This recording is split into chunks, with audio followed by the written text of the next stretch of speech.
पुरुष स्त्री के सामने बदल क्यों जाता है?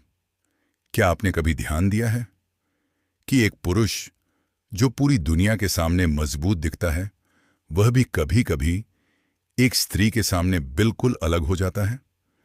जो व्यक्ति किसी से नहीं डरता, वह एक स्त्री के एक शब्द से दुखी हो जाता है। जो व्यक्ति अपनी भावनाएं छुपा कर रखता है, वह उसी स्त्री के सामने खुलने लगता है। लेकिन ऐसा क्यों होता है? क्या यह प्रेम है? क्या यह आकर्षण है? या इसके पीछे कोई और रहस्य छिपा है?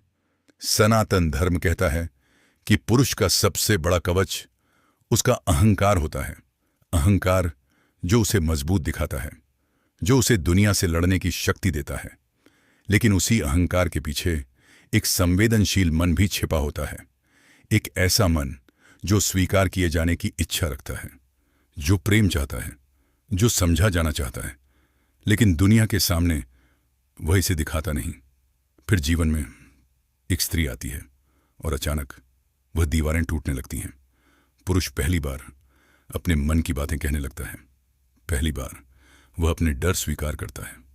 पहली बार वह अपनी कमजोरियां दिखाने लगता है। यही कारण है कि कई पुरुष कहते हैं, मैं उसके सामने अलग व्यक्ति बन जाता हूं। लेकिन यहां एक गहरा रहस्य छिपा है। स्त्री पुरुष को बदलती नहीं है, वह केवल उसका असली स्वरूप बाहर ले आती है, जो दुनिया से छिपा हुआ था। सनातन धर्म में स्त्री को शक्ति कहा गया है, क्योंकि शक्ति सिर्फ निर्माण नहीं करती, वह छिपे हुए सत्य को भी प्रकट करती है। यही कारण है कि एक स्त्री के आने के बाद कुछ पुरुष अधिक परिपक्व हो जाते हैं, कुछ अधिक जिम्मेदार बन जाते हैं, और कुछ पहली बार स्वयं को समझ पाते हैं। लेकिन यही शक्ति यदि मोह में बदल जाए तो दुख का कारण भी बन सकती है, क्योंकि जहां प्रेम है वहां स्वतंत्रता होती है, और जहां स्वामित्व की इच्छा है वहां मोह जन्म लेता है।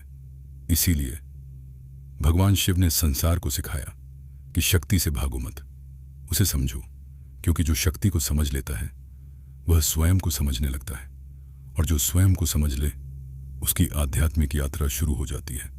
शायद यही कारण है कि पुरुष स्त्री के सामने बदल जाता है, क्योंकि वह पहली बार दुनिया नहीं, स्वयं को देख रहा होता है। और यही स्त्री और मोक्ष का सबसे गहरा रहस्य है।